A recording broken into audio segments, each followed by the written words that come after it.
Hello everyone, welcome back to my channel Wisdom Academy. I hope आप सब लोग बहुत अच्छे होंगे और अच्छे से DSSB PRT की प्रिपरेशन आप लोगों ने स्टार्ट कर दी है। तो उसी DSSB PRT की प्रिपरेशन में ही के सीरीज़ में ये वीडियो होने वाली है। तो इस वीडियो में लास्ट वीडियो में हमने डिस्कस करा था कि जो DSSB PRT का पैटर्न होता है वो कैसा होता है। ठीक है, तो हमने आपके साथ डिस्कस करा था कि टोटल 200 मार्क्स का पेपर होता है, जिसमें से 100 मार्क्स का आपका होता है पोस्ट रिलेटेड क्वेश्चन, जो सब्जेक्ट स्पेसिफिक होता है वो। जैसे कि आप PRT की तैयारी कर रहे हो तो 100 मार्क्स की आपकी साइकोलॉजी या चाइल्ड डेवलपमेंट या टीचिंग मैथोलॉजी जो भी बोल रहे हो तो 100 नंबर की आपकी वो होती है। और जो आपका 100 नंबर का पेपर बचता है ये आपका जर्नल पेपर होता है। ठीक है, जो कि DSSB की हर पोस्ट में पूछा जाता है। तो यहाँ पे टोटल ड्यूरेशन जो है 2 आवर्स होती है, यहाँ पे 3 आवर्स लिखी है, बट नहीं, 2 घंटे आपको मिलते हैं 200 क्वेश्चन के लिए। ठीक है, और नेगेटिव मार्किंग भी होती है 0.25 की। तो इतना आसान नहीं है DSSB का पेपर, क्योंकि 200 क्वेश्चन 120 मिनट में करना अपने आप में एक बहुत बड़ा टास्क है।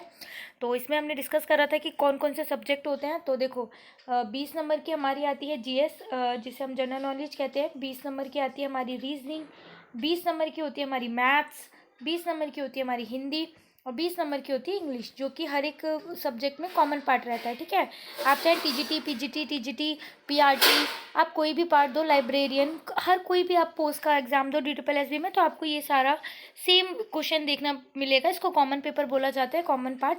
तो ये पैटर्न होता है और 100 नंबर का आपका होता है पोस्ट रिलेटेड क्वेश्चन। ठीक है, बट इस वीडियो में हमारा पैटर्न डिस्कस करना नहीं है। इस वीडियो का मोटिव है आपको सिलेबस बताना, क्योंकि बहुत सारे आपके कमेंट आ रहे हैं कि DSSB का पार्ट 1 का सिलेबस बता दो, पार्ट 1 का सिलेबस बता दो, क्योंकि पार्ट 2 का तो स्पेसिफिक सिलेबस है ही नहीं, कहीं से भी DSSB क्वेश्चन दे देता है। ठीक है, तो अभी जो उसमें से मोस्ट ऑफ द क्वेश्चंस आ रहे हैं वो NIOS से आ रहे हैं। तो अभी एक NIOS ऑथेंटिक सोर्स है DSSB पार्ट 2 की प्रिपरेशन करने के लिए।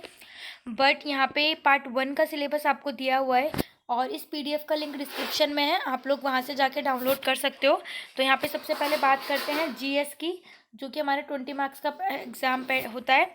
तो इसमें आपको क्या करना है, हिस्ट्री पढ़नी है, पॉलिटी पढ़नी है, कॉन्स्टिट्यूशन पढ़ना है, और इसमें आपको ना पूरी पूरी हिस्ट्री कवर करनी होती है, कि वो मॉडर्न हिस्ट्री हो या वो मेडिवल हिस्ट्री हो या वो एंशियंट हिस्ट्री हो, आपको पूरा ही कवर करना पड़ेगा। पूरी पॉलिटी, पूरा कॉन्स्टिट्यूशन आपको पढ़ना पड़ेगा। आर्ट एंड कल्चर इसमें आता है कि किस स्टेट का, मतलब ये त्योहार कौन से स्टेट में मनाया जाता है, ये जो नृत्य है वो कौन से स्टेट का नृत्य है, ये डांस कहाँ गाया जाता है। आपको कोई भी डिश दे जाएगा, आपको पूछेंगे कि ये कहाँ की डिश फेमस है, तो आर्ट एंड कल्चर में उसमें आता है। फिर पूरी पूरी ज्योग्राफी, जिसमें NCERT को मतलब बेस बनाया जाता है और NCERT से आपसे क्वेश्चन पूछा जाता है। फिर इकोनॉमिक्स इसमें ज़्यादा मतलब बहुत बड़े लेवल की नहीं आती, जैसे ग्रेजुएशन वाली टाइप है ना, वो नहीं आती। बट ये आपके 11th-12th के क्वेश्चंस बन सकते हैं। जैसे मांग का नियम होता है ना, कि वस्तु की कीमत बढ़ने पर वस्तु की मांग में कमी हो जाती है और कीमत घटने पर मांग में वृद्धि हो जाती है, टाइप ऐसे क्वेश्चन आ सकते हैं। इससे रिलेटेड ये कौन सा नियम है, लोच क्या होती है, मांग की लोच, पूर्ति का नियम, आपने पढ़े होंगे बाजार के टाइप। तो यहाँ से हल्के फुल्के क्वेश्चन बन जाते हैं। ठीक है, फिर आपकी एवरीडे साइंस जो बेसिक यूज़ होती है हमारी, बैक्टीरिया, वायरस वगैरह, यहाँ पे साइंटिफिक रिसर्च की, इसकी रिसर्च ये किसने करी है, और इसमें कभी कभी मतलब थोड़े से क्वेश्चन भी पूछ लिए जाते हैं फिजिक्स वाले। फिर national and international organization institution, ये तो देखो हर एक एग्जाम में पूछा जाता है, कि जैसे यूनेस्को की स्थापना कब हुई, WHO का मुख्यालय कहाँ पर है, UNO का मुखिया कौन है, ठीक है, उसका हेड कौन है। तो ये सारी बेसिक चीज़ें बनती हैं और यहाँ से ये क्वेश्चन आते हैं। ठीक है, तो इस तरीके के क्वेश्चन इसमें बनते हैं हमारी GS में। फिर इसके बाद आती है हमारी जनरल इंटेलिजेंस एंड रीजनिंग, यानी कि मैथ्स और रीजनिंग की बात हो रही है यहाँ पे। तो सबसे पहले एनालॉजी, सिमिलैरिटीज़, ठीक है, तो बेसिक चैप्टर्स हैं, किसी के भी अगर आप स्टार्ट करते हो तो रीजनिंग में यहीं से स्टार्टिंग होती है। फिर होते हैं डिफरेंसेस, स्पेस विजुअलाइजेशन, इसमें आपकी वो 3D वाले आ जाते हैं, लाइक इस तरीके से आपको 4 शेप दी होती हैं और इस तरीके से कुछ डिज़ाइन बना दे जाते हैं, तो कि आप इसमें से नेक्स्ट पैटर्न कौन सा होगा। और देखो थोड़ा सा आसान नहीं होता, अच्छे से लेवल का दिया जाता है पेपर में। ठीक है, problem solving, analysis, judgement, decision making, visual memory, discrimination, observation, relationship, concept, arithmetic reasoning, verbal, figure classification, arithmetic, number series तो फेमस ही है। अब जैसे कि आपको इस तरीके की कोई फिगर दे दी जाएगी, ठीक है, अब इसमें बोला जाएगा कि कितने ट्राइंगल बन रहे हैं, ठीक है, तो कितने ट्राइंगल बनेंगे उनको काउंट करके बताओ, तो ये फिगर क्लासिफिकेशन में आता है। और अभी आपको पता है DSSB ना थोड़ा सा एडवांस हो गया है। अभी वो कैसे क्वेश्चन पूछते हैं, लाइक ये इसमें दिया हुआ है ना, ये रिलेशनशिप वाले या ऑब्जर्वेशन वाले में आपको ना 2 स्टेटमेंट दे दी जाएंगी, स्टेटमेंट 1 फिर दे दी जाएगी स्टेटमेंट 2। फिर आपसे इसमें से क्वेश्चन पूछा जाएगा कि फर्स्ट सही है दूसरा गलत है, दूसरा सही है पहला गलत है, दोनों ही गलत है, दोनों ही सही है। तो इस टाइप के क्वेश्चन ज़रूर प्रैक्टिस करके जाना, क्योंकि 2 से 3 क्वेश्चन इस बार पेपर में इस तरीके से आए थे। फिर आपका यहाँ पे arithmetical and numerical ability means maths. तो मैथ्स भी देखो, ऐसा नहीं कहेंगे कि बिल्कुल बेसिक आती, जैसे केवीएस में सिर्फ 5th क्लास तक की मैथ्स आई थी।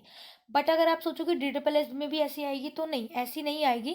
ठीक ठाक लेवल रहेगा मैथ्स का, अच्छा खासा लेवल रहेगा, और 2 से 3 क्वेश्चन ऐसे भी होंगे जहाँ पे आप फंसोगे। बट ऐसा लेवल भी नहीं होगा कि जहाँ पे SSC वाले आएंगे क्वेश्चन, क्योंकि SSC में हर एक क्वेश्चन ही अपने आप में एक वैल्यू रखता है, राइट। इसमें वैसा नहीं होने वाला है, बट ये अच्छा खासा लेवल यहाँ पे बनता है, ठीक है। फिर इसमें है आपका सिंप्लीफिकेशन, डेसिमल, डाटा इंटरप्रिटेशन। ये वाला जो क्वेश्चन है ना, बहुत टाइम कंज्यूमिंग रहता है, क्योंकि 5 आपको इस तरीके से ग्राफ दे दिए जाते हैं। फिर क्वेश्चन भी ऐसा होता है कि इन 5 का एवरेज निकालो, या फिर थोड़ा सा कुछ आपको दे दिया जाएगा, फिर पूछेगा कि इन दोनों के जोड़ने पर और इन दोनों को जोड़ने पर वो इससे कितना कम है, कुछ इस तरीके से परसेंटेज निकालनी रहती है। तो ये थोड़ा सा ना टाइम कंज्यूमिंग क्वेश्चन आता है इसमें से, इसकी अच्छे से प्रैक्टिस कर लेना। फिर fraction, LCM, HCF, ratio and proportion, percentage, average, profit and loss, discount, simple and compound interest. इस बार टचवुड कंपाउंड इंटरेस्ट में से क्वेश्चन नहीं आया था, डायरेक्ट सिंपल में से ही था। मेंसुरेशन का आपको क्वेश्चन मिलता है ना, वो डायरेक्ट वॉल्यूम में से मिलेगा। एक एरिया का थोड़ा सा मुश्किल हो जाता है ना, वॉल्यूम में क्या होता है कि कोई स्फेयर है, उसको सिलेंडर बनाया जा रहा है, ठीक है। कोई क्यूबॉइड है आपका, उसको आप कोन बना रहे हो, उसको आपने कोन बनाया, तो इसकी हाइट क्या होगी या उसकी आर क्या होगी, रेडियस क्या होगी, कुछ इस तरीके का क्वेश्चन मेंसुरेशन में आता है। बाकी प्रीवियस ईयर की DSSB की प्लेलिस्ट बनी हुई है, आप वहाँ से जा करके प्रीवियस ईयर के क्वेश्चन मैथ्स के देख सकते हो, वो मैंने सॉल्व भी कराए हुए हैं। फिर टाइम एंड वर्क है, टाइम एंड डिस्टेंस है, टेबल्स एंड ग्राफ है, ठीक है। फिर लास्ट है हमारा इंग्लिश लैंग्वेज। इंग्लिश का सिलेबस क्या है, क्योंकि हिंदी का सिलेबस जो कॉमन जो नॉर्मल हर एग्जाम में रहता है ना, वही है, कुछ अलग नहीं है।